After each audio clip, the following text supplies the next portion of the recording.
Volgende op Skemergrond. Die Lous bied vir jou 'n werk aan.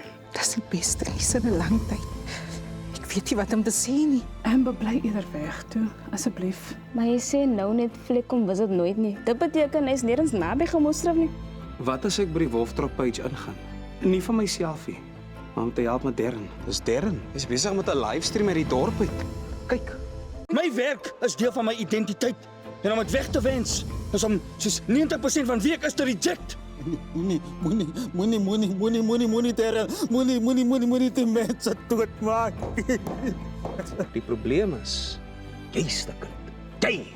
Jy is niks sonder die wolwe nie. Jy is niks sonder my nie. Jy en Rowan is my familie. En ek is bang vir julle veiligheid. En ek weet, Carol se saak moet opgelos word, maar moet dit jy en hy wees? Ik heb nog niet ingelogd nie. Ik wil om mijn membership te deactivate, maar ik is niet zo bang. Die Lous is baie gelukkig dat hulle my aangestel het om dinge hier reg te rak. Van nou af gaan dinge reg gedoen word. Ek werk my dinges af om alles met jou reg te maak.